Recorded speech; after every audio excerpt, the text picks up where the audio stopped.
Yeah. So hi, I'm Rishabh, and this is So I hope you had like fun with our Code Forces, the contest we organized on Code Forces, Code Freshers, and yeah. So this is a post-contest problem discussion we're having, and so here we like structure it as follows: Ki we'll like go through all of the problems in sorted by the number of solves. We'll go through the easiest one first and we'll just work through the hard problems, and the problem setters will discuss these problems so you know that these solutions are the intended ones. Yeah, so basically we'll start now, and I think I'll add Priyal here. So yeah, hi. Hello, am I audible? Yes, yep, you are. Yeah. So I'll just share my screen. I'll be presenting the solution to our first problem, making paper.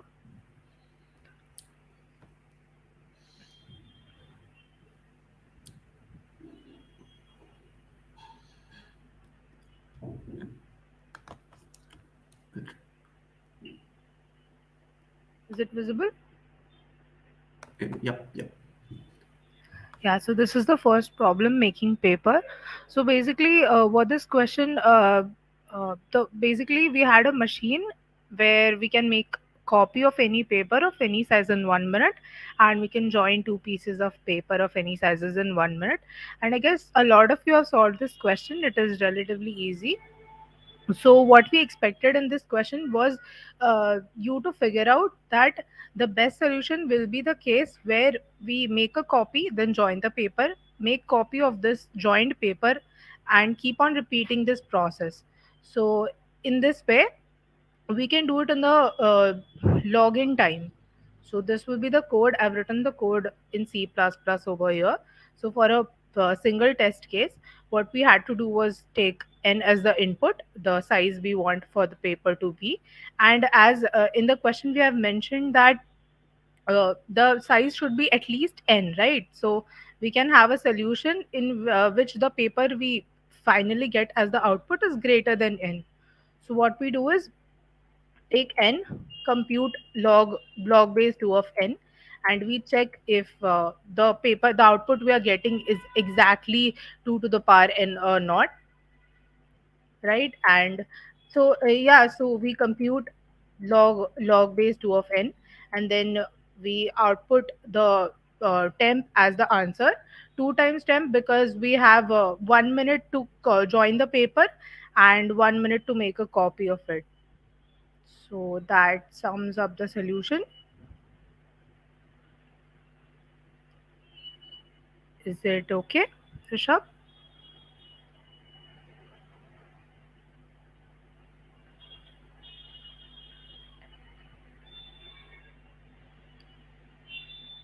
Hello?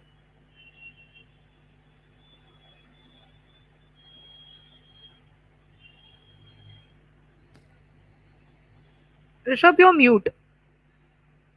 Oh, sorry. Yeah, Yeah. so I was saying that this is one problem where there were a lot of floating point errors. So there was, that people were finding log, but it was off by one, etc. So yeah, you'd have to take care of that. Other than that, was a fairly straightforward question.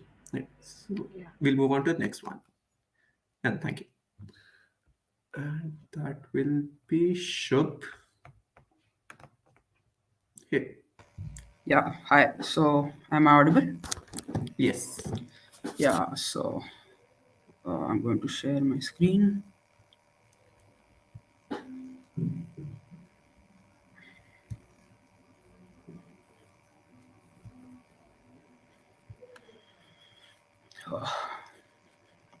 My screen is visible, right? Yep. Yeah, so hi guys, I'm Shubh Goel, and today I'm going to explain the approach for problem B, Sam loves to paint. So, in this problem, you are provided with n tiles, and each tile has a number etched on it.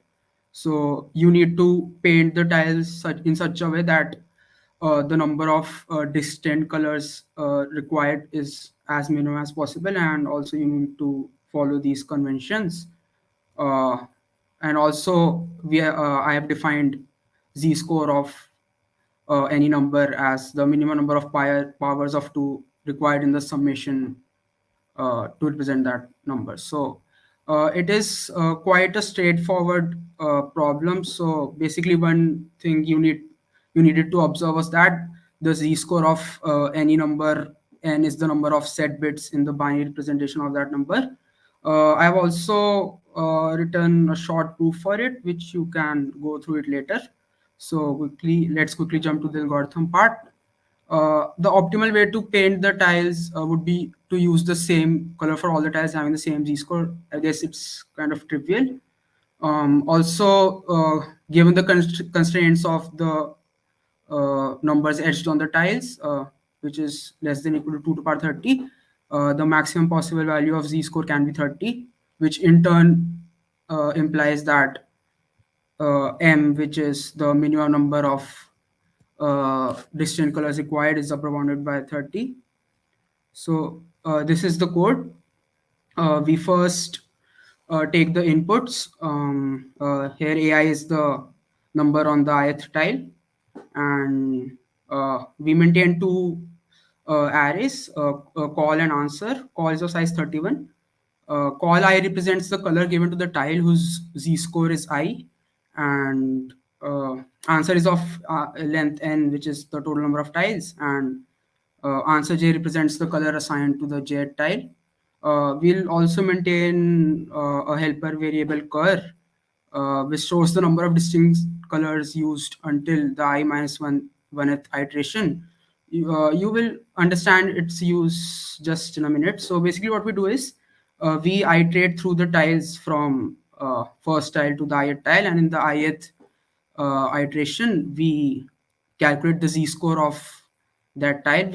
For that we use this function built-in pop count, which basically returns uh, the number of set bits in the number provided to it.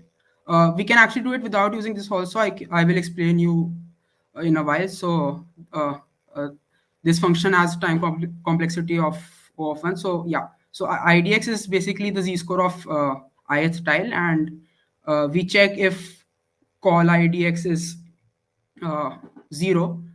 If it is, then it means that there was no tile from I equal to 1 to a minus 1th tile which had z-score of IDX. So what we do is we update cur, because obviously we need to use a different color to color this tile, and we set call of IDX to cur, because if any tile appears after the ith iteration, we can simply use this color.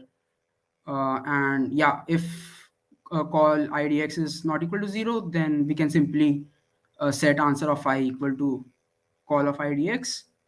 And after exiting the loop, we simply output cur, which is the total number of distant colors used and the representation.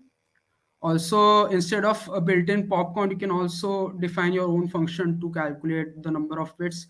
Like it's the basic method to convert any decimal representation to binary representation. So what we do is we check the remainder of n with 2, and if it's 1, we update the counter, and we set n to the floor of n by 2, and we return the counter. This function works in O log n times. So if you use a built-in pop count, then your code will work in order of n time per test case, and with this function, it will work in order of log n. Both the solution will pass the constraints. So yeah, that's it. If you have any doubt, you can put up in the chats.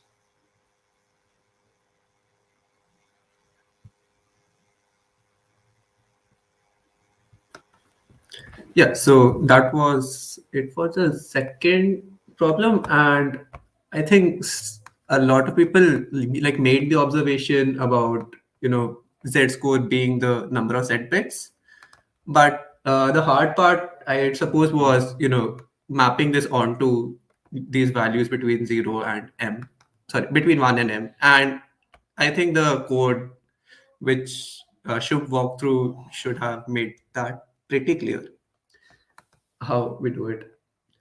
So yeah, we'll move on to the next question, which was the alternating sort, and this again by Priyal. Or wait, oh, oh, okay, okay. I think there's a bit of an issue. Oh yeah, so Kanish is here. Hey Kanish, you can share your screen, right? Am I audible firstly? Yes, yes. And like you'll be discussing alternating sort if I'm not wrong. Oh, yes, that is correct. Just a second. Yeah, cool.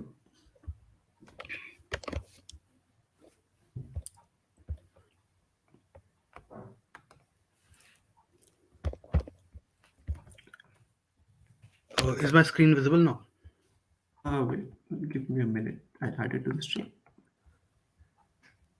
Yeah, should be fine now. Yeah, it's visible. There's a bit of a delay on YouTube. Okay, sure. So the problem, as you can see, a lot of you, I think, have solved. Basically, it was that firstly we described how do we compare two D-digit numbers, right? Numbers which have the same number of digits. We first see their max biggest, the most significant digit, which is the leftmost digit, and then we keep going on until we find an unequal digit. At that point, we can declare that either of the number is bigger. However, here we redefine it, what it means, and we say that, okay, the first digit that we see, we'll compare, okay, sorry, apologies. The first digit that we see, we'll compare it normally, right? For example, in this case, the first case, which was this 11, 15, 29, 11 again, and 21, we first compare all the most significant digits of all of them, which 29 and 21 have the largest of which, so they become the bigger numbers. However, for all the uh, digits in the eventh position, in even digit positions from the left side, we say the numbers with the smaller digit happen to be Hey Kanish, could you like zoom in a bit? on the problem Yeah. statement. Yep. I think on mobile devices it's hard to view. Is it visible now? Yeah, Much this is better? fine. This is fine. Right. So, however, as the problem statement mentioned, as we go on to the even position, we now say that if the digit is smaller, then the entire number happens to be bigger. Say, for example, when comparing 11 and 15, uh, clearly the leftmost digit, which was at an odd position, they have the same digit. However, when we went to the ones place, which happens to be an even position, 15 has a larger digit than 11, that is 5 is obviously greater than 1, hence we declare 11 to be bigger than 15, as 11 as the statement mentioned that we'll just switch around.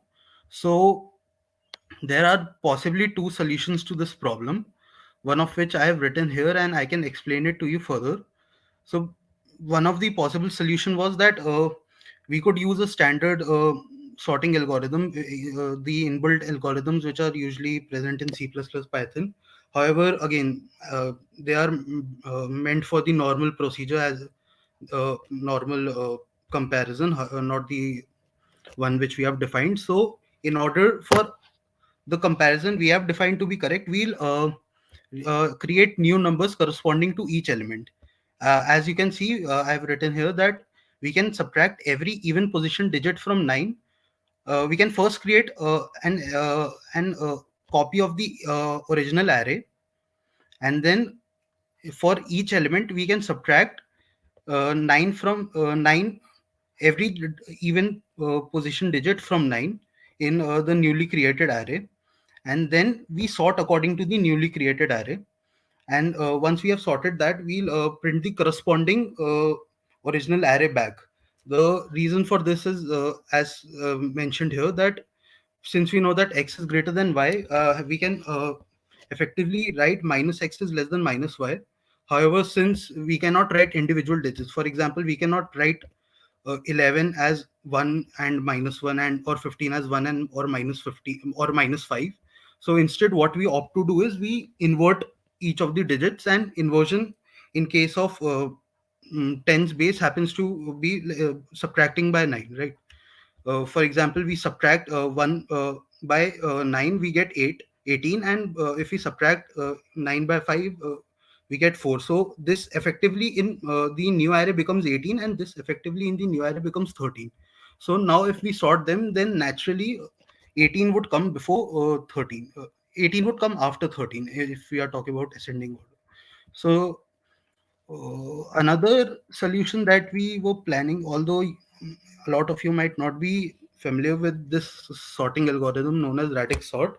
However, I would suggest you all to go through it. It's a really simple sorting algorithm based on the digits of a number. And if you go through the algorithm, you'll understand why this algorithm, if you knew what radix sort is, then this algorithm would be a natural choice for this question, where you would just switch the order every alternate turn. So I'll present the code for the first scenario, where basically I have taken the array as input, as you can see here. Okay, this is the taking n and d as input, the number of integers present and the number of digits in each integer. Then the second, then we have taken the corresponding array. Then basically this part here, if you go through it, Hey, Tanish, could you like zoom in again? uh, okay, sure. I think control and plus would work. Yeah, it isn't working in this in this case right now. It's not able to zoom the IDE part. Yeah, it's fine if you can't do it, but yeah, it's still readable.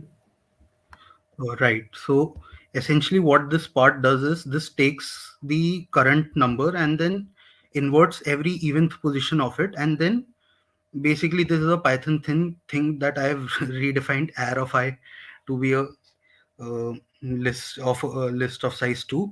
This is the new number that we were talking about, bi, and this is the original one.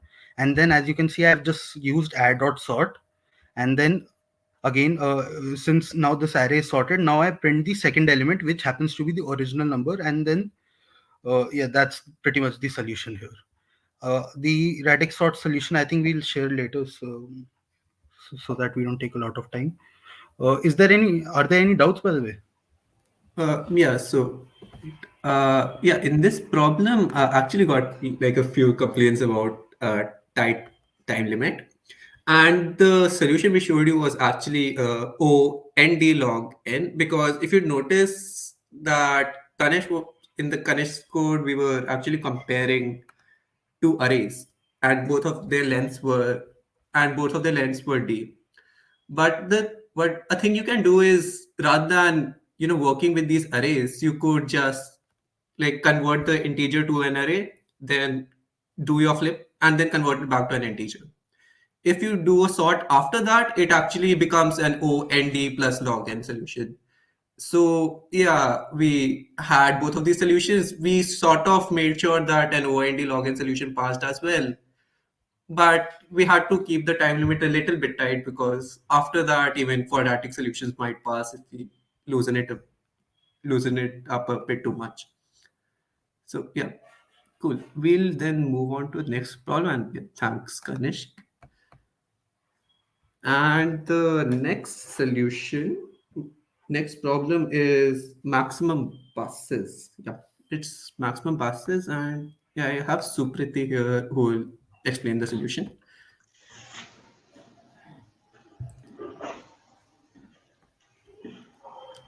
Hi, my screen is visible. Hold on. Yeah, it should be visible now. Okay. So hello, I am Supriti. So I'll be explaining the maximum buses question.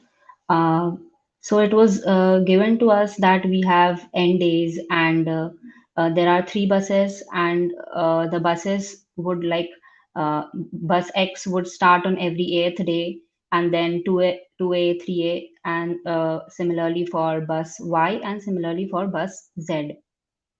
So here is the solution. Like, for example, if we just consider one bus at a time, then within a period of n days, uh, the bus would run for n divided by a number of days. Um, Now, if I consider two buses, so we can easily observe that since like the first one would run for n by a number of days, and the second for n by b number of days. But then there would be some days in which both the buses would be like eligible to run, and therefore it was mentioned in the condition that there shouldn't be any day in which multiple buses are running.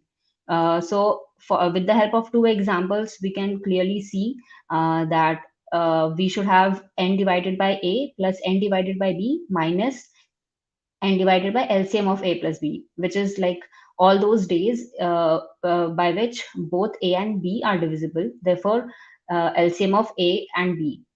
Now we have to extend this idea for three buses. So, like here I have shown this picture.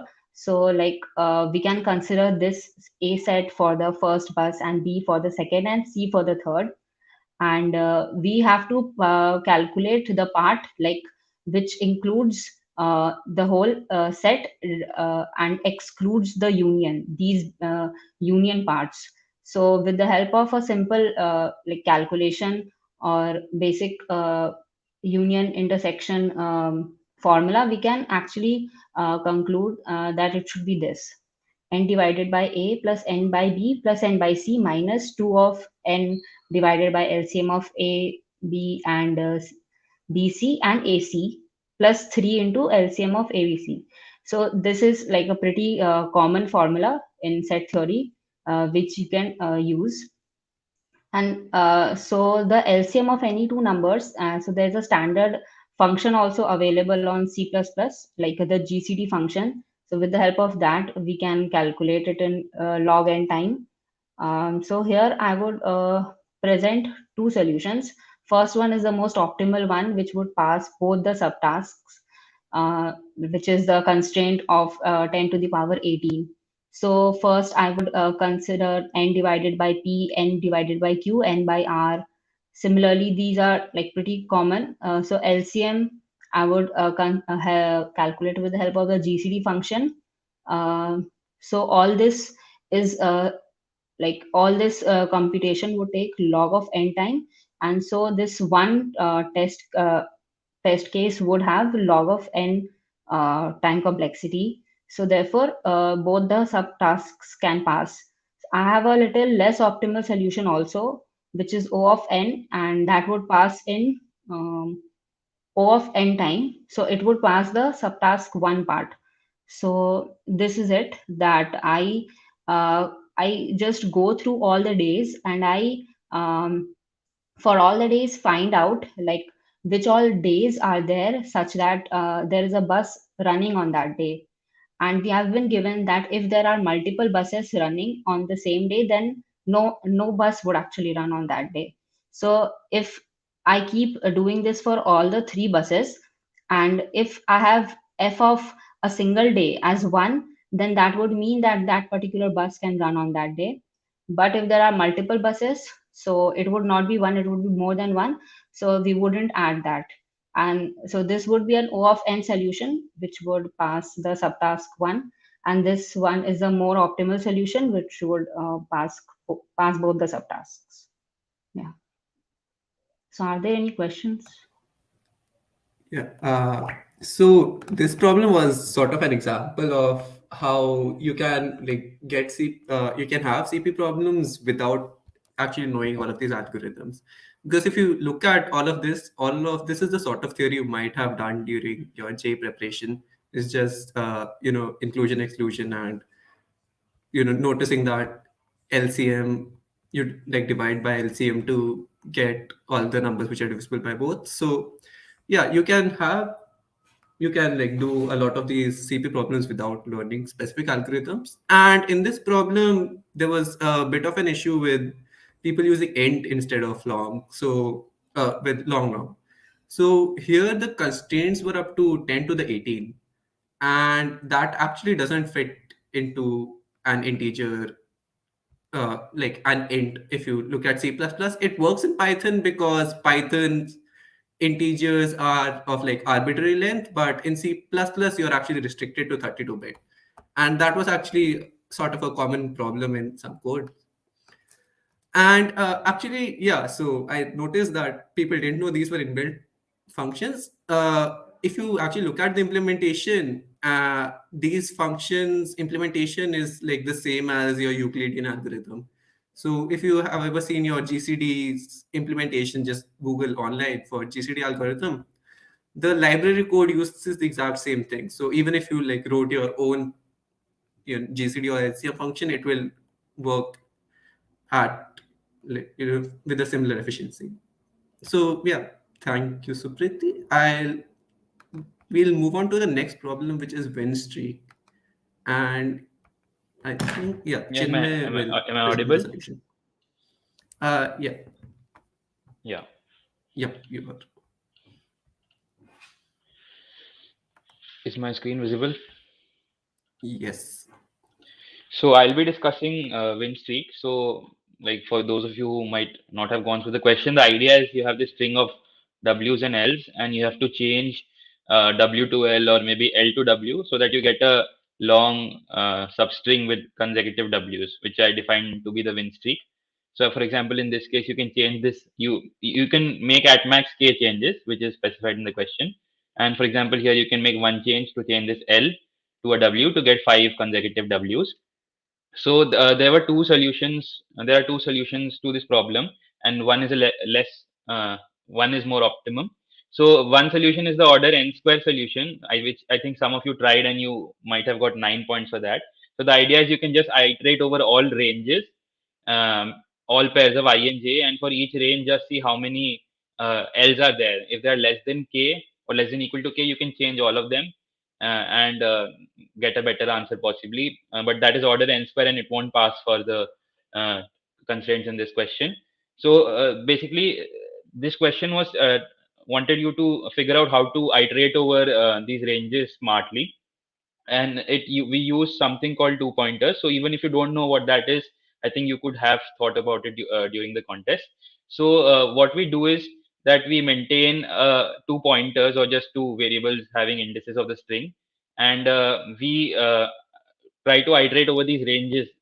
If we have a left pointer and a right pointer, the range is the elements between them. So we try to iterate over them smartly, and for each r we try to find the smallest value of L, so that we have less than or equal to k L's in the range, right? So for example, if this is a value of r, we try to find the smallest value of L, so that in this range defined by these two pointers, the number of this L is the number of such L's is less than equal to k, and we try to find the smallest value of this L, so that this range becomes the longest, and we do that for each r.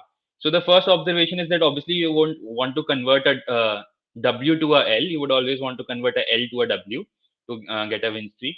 And for example, if for this r the left pointer for which the smallest left pointer for which this range has at most k L's is L1, then for a r which is for R2, if R2 is greater than R1, you can easily prove that L2 will be greater than or equal to L1, right? So as R increases, L will also increase or remain same.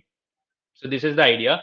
So just to make it more clear, I'll just take one. I'll just dry run one on this string. So for this string, we have k equal to 1. So you can see that the optimal answer should be changing this L to a W, so that you get three W's together. So you initialize L and R both to the same, both to the first digit. So each iteration you increase R, right, and see whether and find the optimal value of L.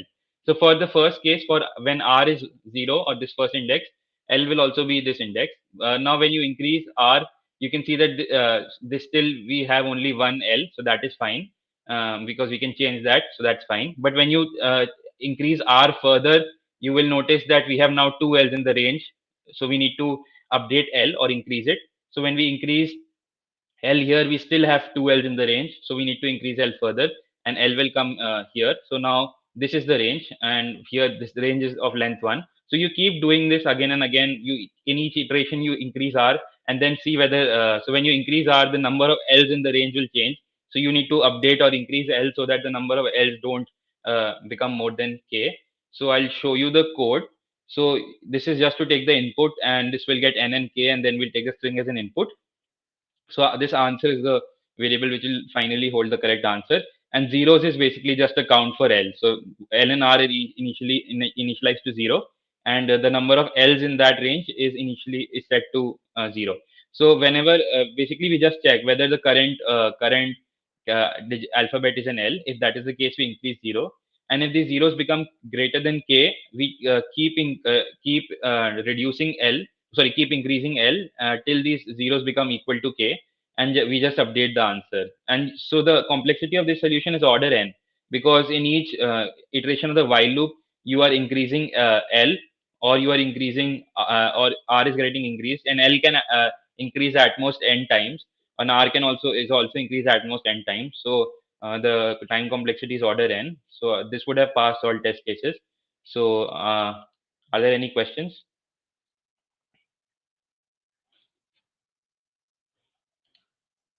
Yeah, I think that was pretty clear. And yeah, so this like these sort of problems like broadly fall under the class of what you call two-pointer problems. So again, these L and R refers to these two pointers, but you actually don't need to like know all this terminology. We again, you just think about how like a greedy idea would work, where you always try to take the maximum next value and try to increment that while not losing previous information. And like this sort of thing you can sort of work out over a span of 2 days. In case you want to learn more of these, you can actually look at the previous solution at one of our older like summer of competitive programming videos. We actually discussed quite a few two-pointer problems back there. So yeah, we'll move on to the next problem then, and this one was right. This was cats by Ariman, and yeah, this was actually not my problem, though the name might imply so. So yeah, Ariman would explain the solution for it.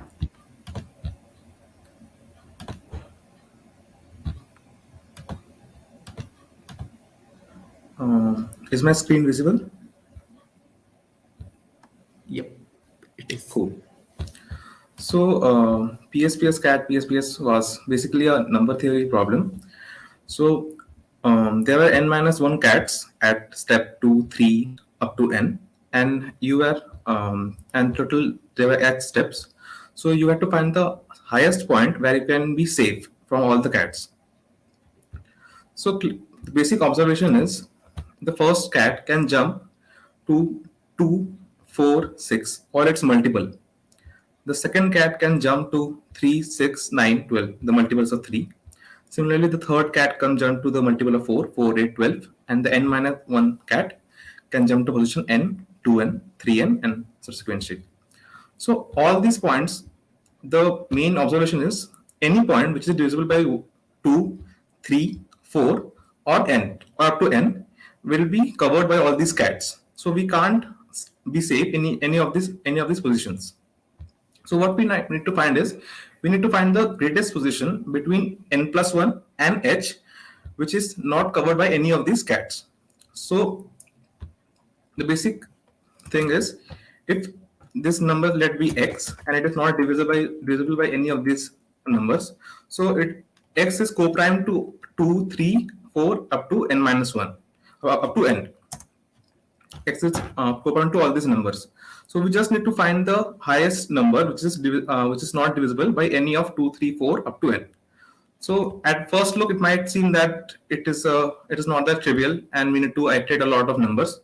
But we can use the fact that between of our numbers up to 10 to the power 12, the largest gap between any two consecutive prime numbers is at most 300.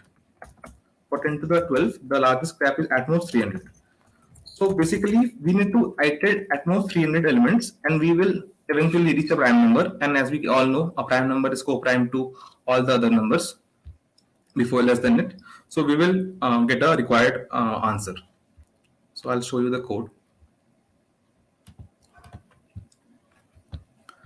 So what we do is we take input in H, and we assign the initial answer as y, which is the highest point, or H. And we try to compute the prime factors of y. Here I have defined a function which basically tries to find the least prime factor or divisor of n in square root n time. So this is a basic loop. And if that prime factor is greater than p, which is here, which is n greater than n, then we know that this is what we required for in the very first case, and we can basically return the answer y. But if we stop the loop, but if it is not, we just decrement y and check for the lesser version.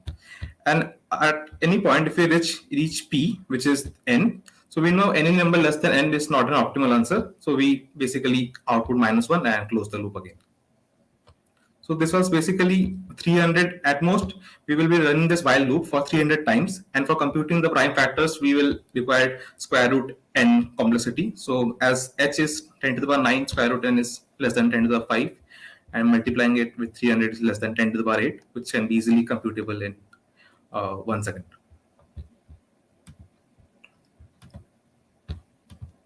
Any doubts?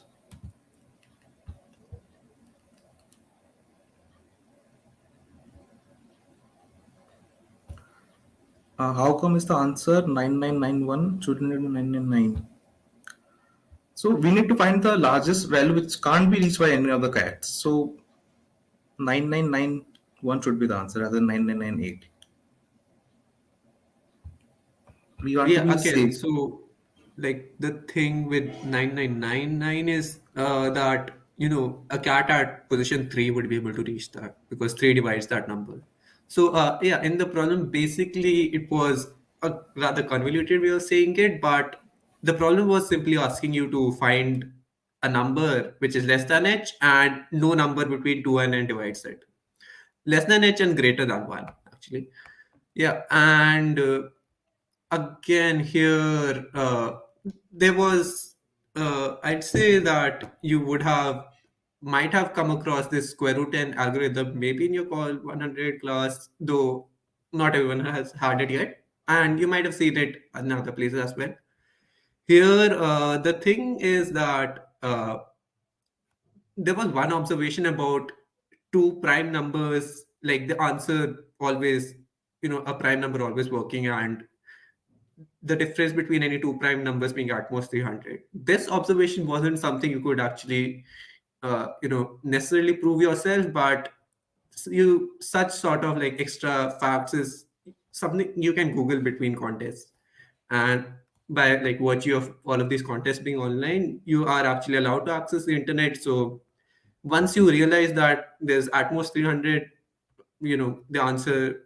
the distance between any two answers can't be greater than 300, then sort of root and prime check will work. So yeah, that was Ariman's problem, and then we'll move to the next problem, which was a weightlifting championship. Let's see, and Kanishk will be presenting it. Oh, I think Kanishk is having some trouble joining. So okay. So yeah, Kanishk has a bit of a trouble joining. So we'll move on to the next problem instead, and which is student groups, and this will be presented by Atif. And yeah, share his screen as well. Hello. Yeah. So firstly, I'd like to go to the. Am I audible, right? Yes, you are. Okay. So firstly, I'll go through the problem itself. So basically, you have been given n students, and m groups are defined as using two numbers, Li and Ri, which means that students from with IDs from Li to Ri have been assigned this group, the group the ith group basically. So let me explain you the basic idea. Is the full screen visible? Yeah. Okay. So the basic idea is, consider this example. What you have to basically do is construct an array which tells you that what the number of groups are assigned to the ith student. So AI denotes the number of groups assigned to the ith student. So here, if you have group 1 as 1, 2, 3, which is Li is equal to 1 and Ri is equal to 3, and group 2 with Li is equal to 2 and Ri is equal to 4. So here you can see that student 1 has been assigned to one group, which is group 1. Student 2 and 3 have been assigned two groups, which are group 1 and group 2.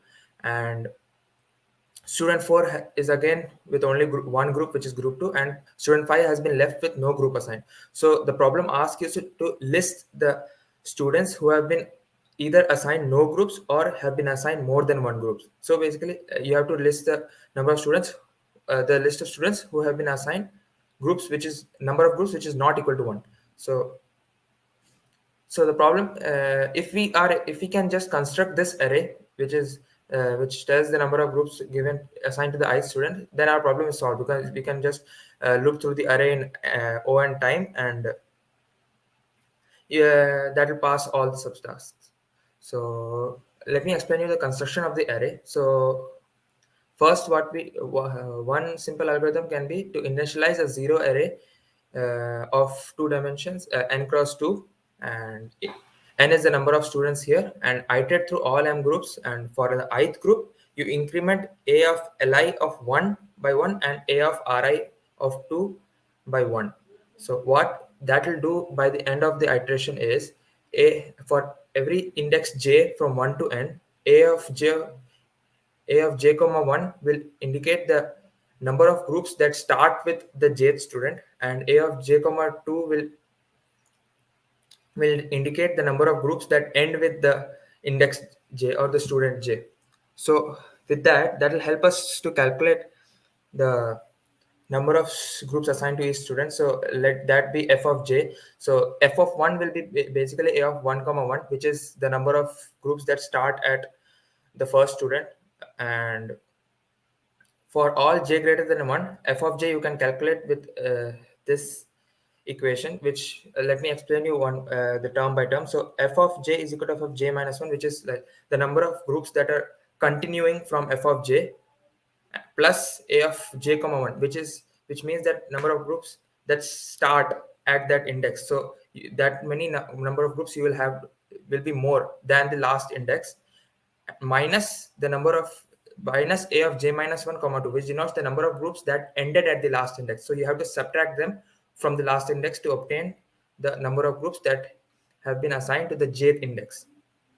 So that can be done in O and time, because because f of 1 you can calculate, then f of 2 using f of 1, and just there are 3 terms, so like constant number of terms at each index. So in O of n time you can construct the entire f array.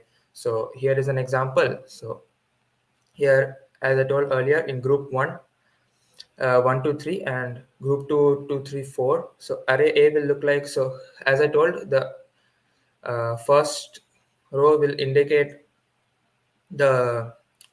for jth index will indicate the number of groups that start at the jth index. So at position 1, group 1 starts, and at position 2, group 2 starts, and at position 3, group 1 ends, and position 4, group 2 ends. So that's why we have in the top row 1 1 0 0 0 0 0 1 1 0. So f of j can, when you calculate, so f of j will be a of 1 comma 1, so that will be 1 here. And when you go to f of 2, you have to take f of j minus 1 and add the number of groups that have started from the index 2 and that ended, and subtract the number of groups that ended at the last index, which is 1. So that will be 1 plus 1 minus 0, so 2. And when you and keep going on, and you will end up with the complete f array, and you can just iterate through the array and print the count and print the number of all the students that have been assigned the groups which is not equal to 1. So that will be 2, 3, and 5 in this case. So that sums up the solution.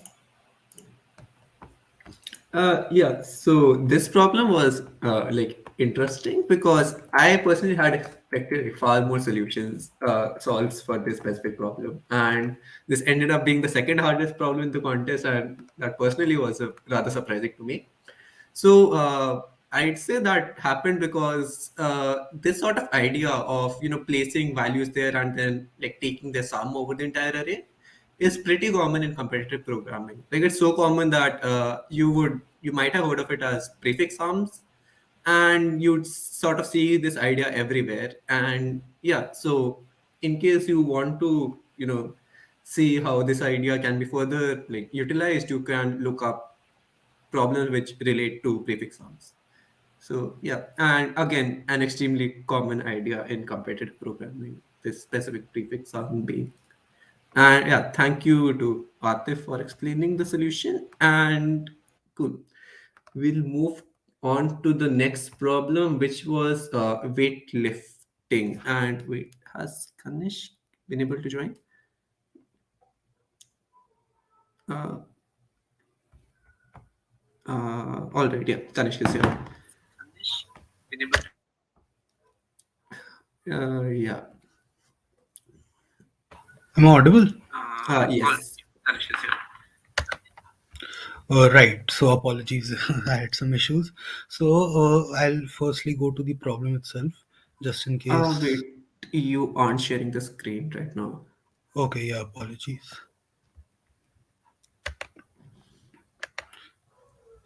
Is it visible now? Take some, not, yeah, okay, I can see it.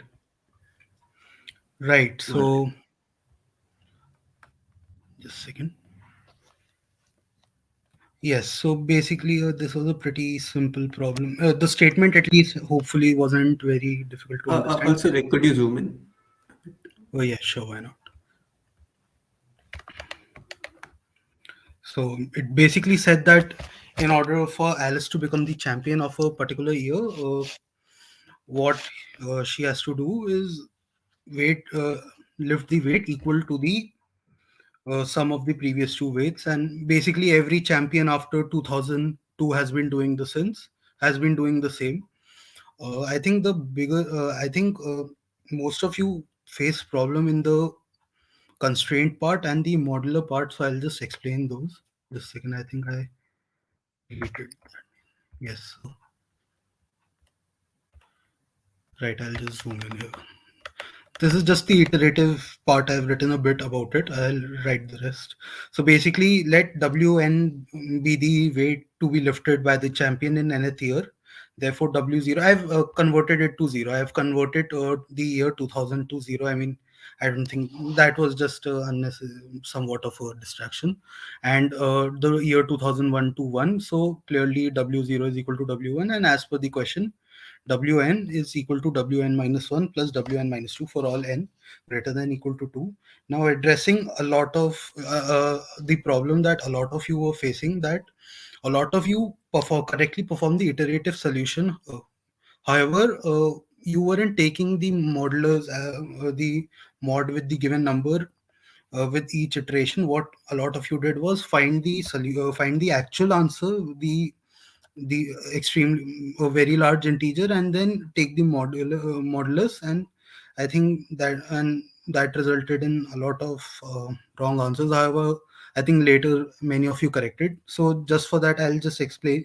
I mean, you can notice this property, right, that Wn mod k is equal to a mod of the remainder of Wn when with k is same as the remainder with the sum, and then you can actually take the individual remainders and then add them up and then take the sums remainder, right, and keep doing this. So this is a very popular concept in competitive programming, when you are supposed to print extremely large integers, usually involving some sort of combinations or some sort of large solution, where you have to print the answer modulo some number. In that case, you have to make sure that whatever operation that you're performing is I think is distributive over modulus, and that at no point of your operation, no point of your program, you're exceeding the integer limits in C++, and even in Python, because in Python, if you exceed the integer limits, you often get a TLE. I have experienced that quite a lot. Now talking about the larger solution, here I have written in my best possible handwriting matrix relation that you might be able to understand, that say the weight again as to be lifted in nth year is given by wn, and n minus 1th year is of course wn minus 1. So hopefully you understand this. This is just basic matrix multiplication, right? You multiply this with this and you get wn is equal to wn minus 1 plus wn minus 2, and when you multiply this with this, you get the identity relation that wn minus 1 is equal to wn minus 1. And then what you do is you substitute wn minus 1 and wn minus 2 in terms of wn minus 2 and wn minus 3, right? So this is a bit of this step, hopefully you guys understand, that we substitute back these values in terms of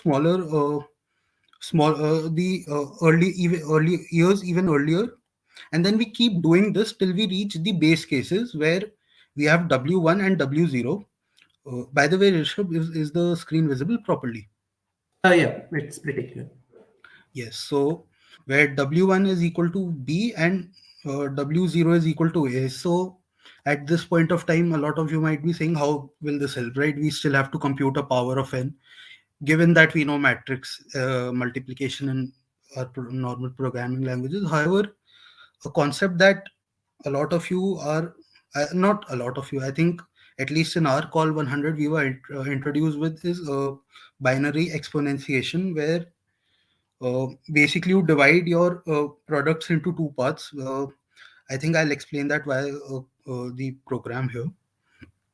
So basically what this says is that uh, if it's an even number, you first compute the power of compute the half the power and then multiply it with itself, so that you don't have to compute it again. And if it's an odd power, just subtract it by 1 and you will end up at an even power.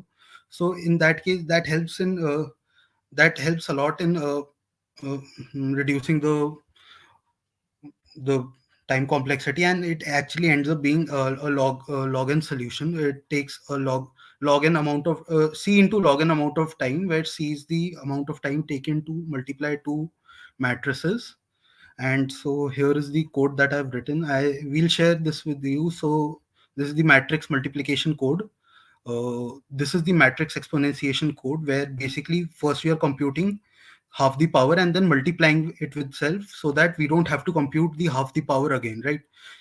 In normal power, where you will just take and multiply it n times, you are again doing n operations. However, here you are doing half the operation and then just multiplying it. And then basically when n is equal to 0, we just output a. When n is equal to 1, we just output b. Otherwise, we have created this matrix to write it more clearly in terms of Python. This is what it is: the first row and first column, same as what we had written here, right? And then we take a matrix power raised to the power n minus 1, and then finally we print the answer modulo b, right? And note that you have to take care of the mod, as mentioned earlier, that you have to take care of the mod everywhere where additions or or anywhere where these take place. So the iterative solution is as follows. Basically, you take a and b as input if w is equal to 2000. These two are the base cases, and then otherwise what you do is, this is a debugging. Okay, and then we just take a temporary variable which is equal to their sum, and we have taken the modulo. Then we assign a equal to b and then b equal to the new sum, and we keep continuing till we have performed the required number of iterations. Rishabh, hopefully I haven't missed any information regarding this question, right? Yeah, that's clear, pretty clear. Yeah, so For most of the problems in the contest, we try to make it so that you could, feasibly come up with all of these ideas yourself. This was one problem where we actually weren't expecting you to like solve the whole thing yourself. We sort of expected you to be able to get that Fibonacci and compute it in ON time yourself. And so if you notice the scoring, it was like 90% of your 90 score was, we gave you 90% of the score just to compute the linear solution. And like there was the extra 10% you needed matrix exponentiation for that. And if you're wondering how would someone come up with this idea yourself, it probably wouldn't. This is something you would notice if you work with matrix exponentiation, like if you solve like matrix equation and so on. Another thing, like this idea is extremely common. You could actually, use it in various different problems. This idea of splitting up n and working it separately. This sort of divide and conquer idea and this binary exponentiation idea. This is actually quite common and can be generalized quite a bit. If you want, I think we'll link an older video we did on binary exponentiation and matrix exponentiation once. Right. And And also, sorry to interrupt you, Rishabh. I yeah, just sure. wanted to add that I'll post two problems regarding matrix exponentiation just for their exposure, right? I'll do that, and I think the first one, especially the tetrahedron one, right? That is a pretty common problem for matrix exponentiation on Codeforces. So you can Right. take take a look at that for in order to practice it, right? Yeah. So again, this was, one of the only problems where we expected you to know extra theory. And yeah, a lot of you like were able to solve it, which is pretty nice. And we'll like move on to the hardest problem of the contest now, and that was problem H. With it had only one, full solve and one partial solution. There were two extra people who solved it, but they weren't part of the contest. And yeah, that problem was by Adil. He'll share the explanation Yeah, for is it. my Yeah. screen visible? Yes. So the problem statement was rather simple. Given an array of n integers, you just have to find maximum number of triplets such that it follows that the first number, the two times the first number is less than the second number, and the two times the second number is less than equal to the third number. So you just have to find the maximum number of triplets that you can make. Uh, so many very few of you have solved this question. So let's just first see why the approaches which you might think is right, but that's not the situation. So suppose let us take just 3 pointers, start from 3 pointers like so here the blue pointer will give us the first element, the red pointer will give us the second element, and the green pointer will give the third element. And just move on till you find a triplet and just count. So count over here. So you can see that this does not satisfy that 2 into 2 4 is not less than 3. So you just move both the pointers further. Uh, Move further pointers further. So now you can see that these two satisfy the condition that 2 into 2 is less than equal to 4. So yeah, we can take this as a first element, this as a second element, but this one fills the condition. So further we'll move on with the next. Then we move this to here. Then you can see that this triplet follows the condition. So you can just count it to 1. And again, and then move this blue pointer here, and for this you have just marked this all that you have used this, and then move this to here and this here. So this again satisfies 1 plus 1, and you can see that's the maximum pair we can make over here. But in this example, if we do the same procedure, taking this one here, you'll move on. Then at some places like at the end, uh, just do that process, like you'll reach over here. So you'll directly take this one, like this satisfies the condition. So you'll take this one and you just mark that this has been used. But when you go over here and these two are moved over here and here, you can see that this does not satisfy the condition because of the second one, when 240 is not less than equal to 200.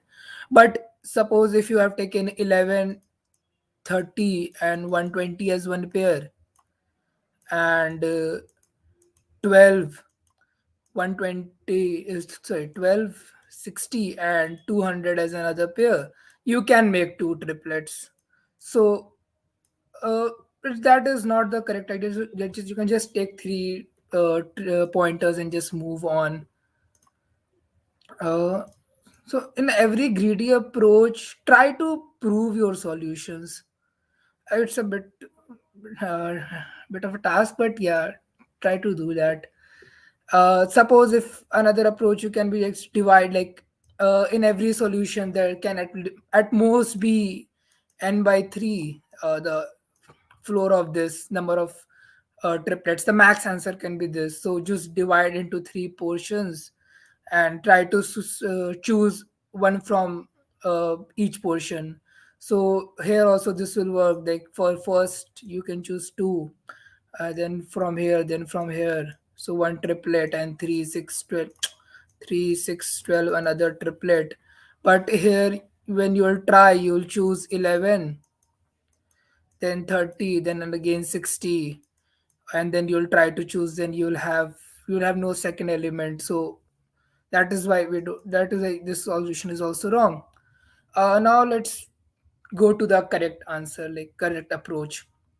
So first of all, just assume that the array is sorted for our own convenience. And you can see for every optimal solution, suppose if we can make x triplets, let us assume that we can make x triplets. So for that x triplets, it is best for us to choose the first element of each of the triplets from the first x elements of the sorted array A. And why this is true? Because suppose if you have some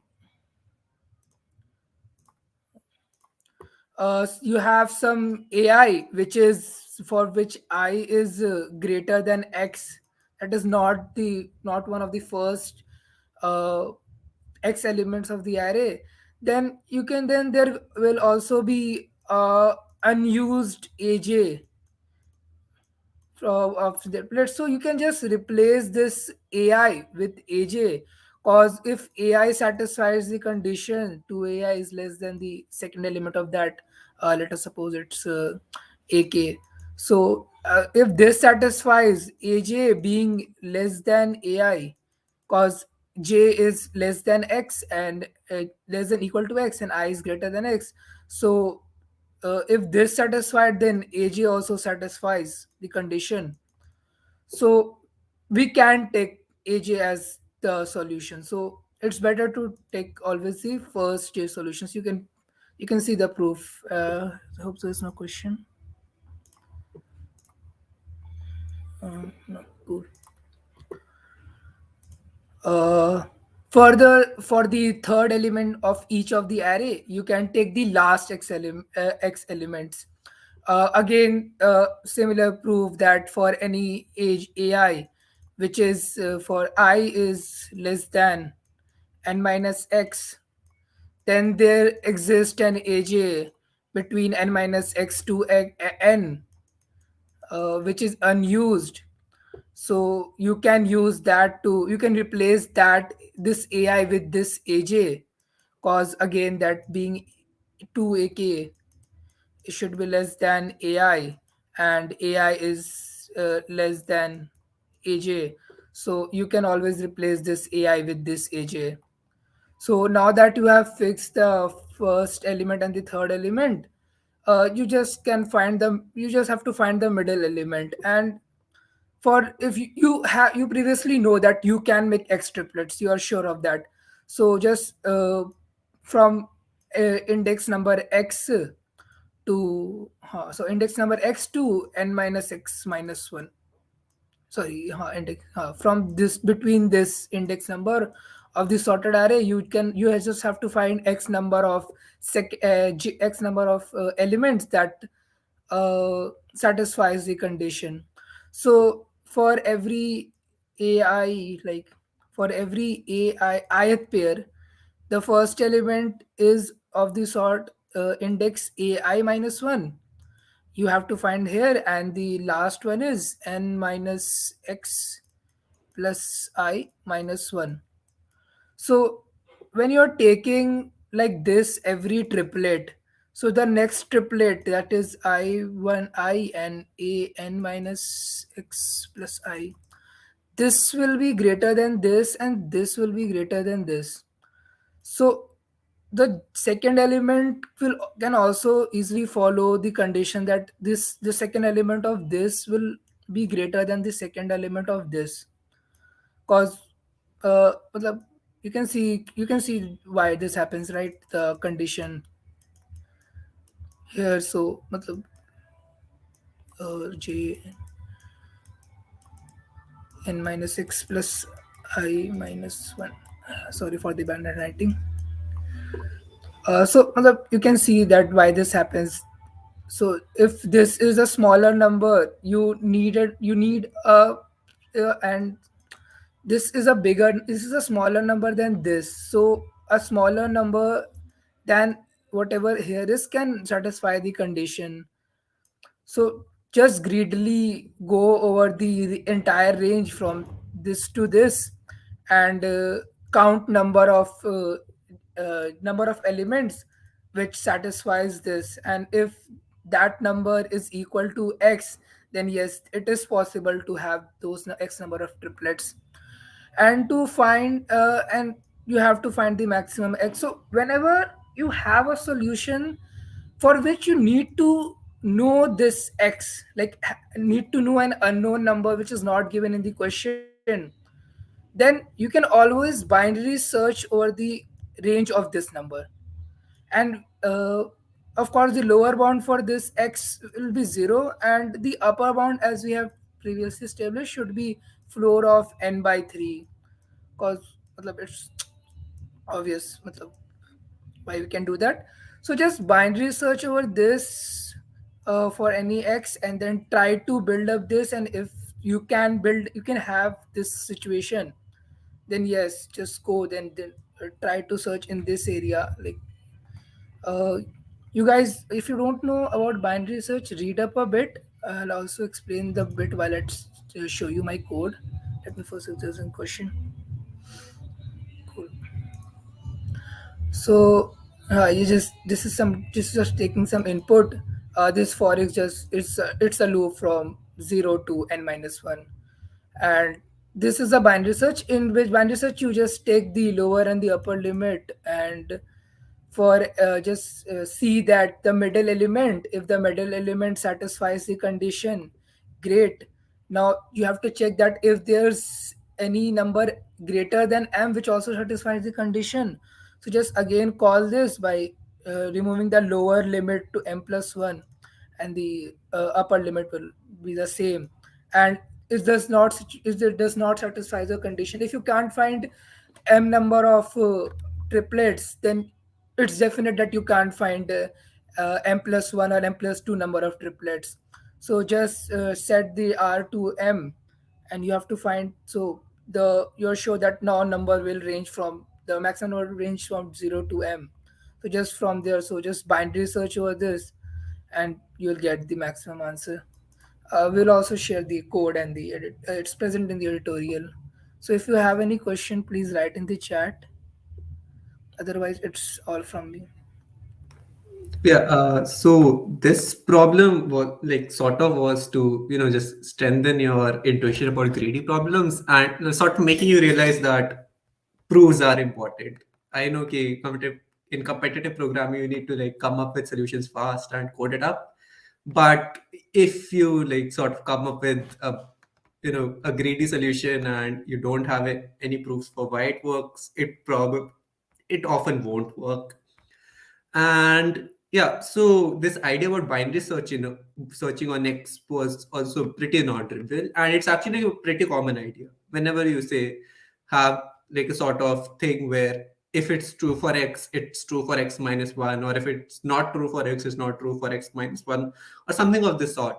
What you can do is just binary search on x, and you only have to check for like log n value of x just because of the binary search property.